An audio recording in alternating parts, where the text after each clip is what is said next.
Approval ಕೊಟ್ಟ ಮೇಲೆ ಅಕ್ಟೋಬರ್ನಲ್ಲಿ ಸೆಂಟ್ರಲ್ ಟೀಮ್ ಬಂದಿದೆ. ಅವರು ವರದಿ ಕೊಟ್ಟಿದ್ದಾರೆ ಅಕ್ಟೋಬರ್ 20ಕ್ಕೆ. ಅದು ಸುಳ್ಳಾದರೆ ನಾನು ರಾಜೀನಾಮೆ ಕೊಟ್ಬಿಡ್ತೀನಿ. ಅವ್ರು ಕೊಡ್ತಾರಾ? ಅಮಿತ್ ಶಾ ಕೊಡ್ತಾರೇನ್ರಿ? ಕೇಳಿ ಅವ್ರಿಗೆ. Let him decide. ನಾವು ಅಕ್ಟೋಬರ್ ತಿಂಗಳಲ್ಲೇ 3 ಮೆಮೊರಾಂಡಮ್ಗಳು ಕೊಟ್ಟಿದ್ದೀವಿ. ಅದಾದಮೇಲೆ ಸೆಂಟ್ರಲ್ ಟೀಮ್ ಬಂದಿರೋದು. ಸೆಂಟ್ರಲ್ ಟೀಮ್ ಬಂದು ಇನ್ಸ್ಪೆಕ್ಟ್ ಮಾಡಿ ವರದಿ ಕೊಟ್ಟಿದ್ದಾರೆ. ನಾನು ಡಿಸೆಂಬರ್ ತಿಂಗಳಲ್ಲಿ ಕೇಳ್ರಿ, ಬರ್ಕಳ್ರಿ ಸರಿಯಾಗಿ, ಡಿಸೆಂಬರ್ 19ನೇ ತಾರೀಕು ಪ್ರಧಾನಮಂತ್ರಿಗಳನ್ನು ಭೇಟಿ ಮಾಡಿದ್ದೀನಿ. 20ನೇ ತಾರೀಕು ಅಮಿತ್ ಶಾ ಅವ್ರನ್ನ ಭೇಟಿ ಮಾಡಿದ್ದೀನಿ. ಅವರಿಗೆ ಗಮನಕ್ಕೆ ತಂದಿದ್ದೀನಿ, ಈ ಥರ ವರದಿ ಬಂದಿದೆ, ಮೀಟಿಂಗ್ ಮಾಡಿ ನಮಗೆ ಪರಿಹಾರ ಕೊಡಿ ಅಂತ ಹೇಳಿದ್ದೀನಿ. ಡಿಸೆಂಬರ್ ತಿಂಗಳಾಗ ಎಷ್ಟು ದಿನ ಆಯಿತು?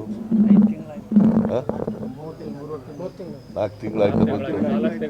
ಮತ್ತೆ ಕೊಟ್ಟಿಲ್ಲ ಅಂತಂದ್ರೆ ಹೆಂಗೆ ವಿಳಂಬ ಮಾಡಿದ್ರು ಅಂತ? ನಾವು ಎಲ್ಲನೂ ಕೂಡ 5 ತಿಂಗಳಿಂದನೇ ಮೆಮೊರಾಂಡಮ್ ಕೊಟ್ಟಿದ್ದೀವಿ. ಸುಮಾರು 6 ತಿಂಗಳಾಯ್ತಾ ಬಂದಿದೆ. 6 ತಿಂಗಳಿಂದ ಪರಿಹಾರ ಕೊಟ್ಟಿಲ್ಲ ಅಂತಂದರೆ ಇವ್ರಿಗೆ ವಾಟ್ ಮಾರಲ್ ರೈಟ್ ಈ ಹ್ಯಾಸ್? ಸುಳ್ಳು ಹೇಳಬೇಕಾದ್ರೂ ಒಬ್ಬ ಈ ದೇಶದ ಹೋಮ್ ಮಿನಿಸ್ಟ್ರು ಸುಳ್ಳು ಹೇಳ್ತಾರೆ ಹಿಂಗೆ ಅಂತಂದರೆ ಬ್ಲ್ಯಾಟೆಂಟ್ ಲೈ. ಸತ್ಯ ತಲೆ ಮೇಲೆ ಹೊಡೋದ್ರೆ ಸುಳ್ಳು ಹೇಳೋದು, ತಲೆ ಮೇಲೆ ಹೊಡೋದಾಗಿ ಸುಳ್ಳು ಹೇಳೋದು. ನಾವು ಯಾಕೆ ಸುಳ್ಳು ಹೇಳಕ್ಕೆ ಹೋಗೋಣ? Is it not a fact? December 20ನೇ ತಾರೀಕು ಇವ್ರನ್ನ ನಾನು ಕೃಷ್ಣ ಬೈರೇಗೌಡ ಇಬ್ಬರನ್ನು ಭೇಟಿ ಮಾಡಿ ಇವ್ರನ್ನ ಮನವಿ ಮಾಡೋದು. Is it not a fact? ಅವ್ರು ನಮ್ಗೆ ಹೇಳಿದ್ದು ಡಿಸೆಂಬರ್ 23ಕ್ಕೆ ಮೀಟಿಂಗ್ ಕರೆದಿದ್ದೀನಿ ಅಂತ ಹೇಳ್ಬಿಟ್ಟು ಕಳಿಸಿದ್ರು. 23ಕ್ಕೆ ಮೀಟಿಂಗ್ ಕರೆದಿದ್ದೀನಿ, 23ನೇ ತಾರೀಕು ತೀರ್ಮಾನ ಮಾಡ್ತೀನಿ ಅಂತ ನಮ್ಗೆ ಉತ್ತರ ಕೊಟ್ಟಿದ್ದಾರೆ.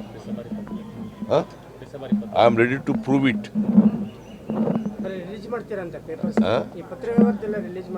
ಕೋರ್ಟ್ಗೆ ಹಾಕಿದೀವಲ್ಲ, ಅಲ್ಲೇ ಕೋರ್ಟ್ಗೆ ಕೊಟ್ಟಿದ್ದೀವಲ್ಲ ಎಲ್ಲನೂ. ಯಾವ್ಯಾವ ಕಾಲದಲ್ಲಿ ಮೆಮೊರಾಂಡಮ್ ಕೊಟ್ಟು, ಯಾವ ಕಾಲದಲ್ಲಿ ಅವರು ಬಂದಿದ್ದರು, ಎಷ್ಟು ದಿನದಿಂದ ಆಯಿತು, ಬರಗಾಲ ಎಷ್ಟು ತಾಲೂಕುಗಳು ಡಿಕ್ಲೇರ್ ಮಾಡಿದ್ದೀವಿ, ಎಲ್ಲನೂ ಕೋರ್ಟ್ಗೆ, ಸುಪ್ರೀಂ ಕೋರ್ಟ್ಗೆ ಹೋಗಿದ್ದೀವಿ ನಾವು. ಇಲ್ಲ ಸುಪ್ರೀಂ ಕೋರ್ಟ್ಗೆ ಇವೆಲ್ಲ ಇಲ್ಲಿಯವರು ಹೋಗೋಕ್ಕಾಗತ್ತಾ? ಹೇಳಿ ನೀವೇ. ಅದರಿಂದ ಅಮಿತ್ ಶಾ ಅವರು ಸುಳ್ಳು ಇಷ್ಟೊಂದು ಹೇಳ್ಬಾರ್ದು. ಕೊಡಲೇಬೇಕ್ರಿ ಅದು. NDRF ದುಡ್ಡು ಇದೆಯಲ್ಲ, ಅದು ಕೇಂದ್ರ ಸರ್ಕಾರಕ್ಕೆ 15 ಫೈನಾನ್ಸ್ ಕಮಿಷನ್ನು ಶಿಫಾರಸು ಮಾಡಿರೋ ದುಡ್ಡು. ಅದು NDRF ಅಂತಂದ್ರೆ ಏನು ಗೊತ್ತಾ ನಿಮಗೆ? ಏನು ಹೇಳಿ?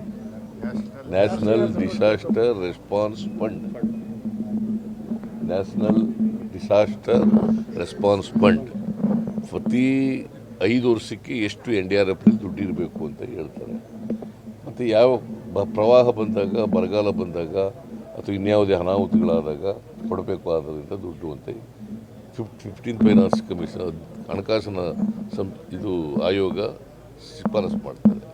ಮತ್ತು ಅದು ಅವ್ರ ದುಡ್ಡೇನಲ್ಲ, ನಮ್ಮ ದುಡ್ಡೇ ಅದು. ಗೊತ್ತಾಯ್ತಾ? NDRF ದುಡ್ಡು ಅಂದರೆ ರಾಜ್ಯಗಳ ದುಡ್ಡು, ನಮ್ಮ ರಾಜ್ಯದ ದುಡ್ಡು ಇದೆ ಅದರಲ್ಲಿ.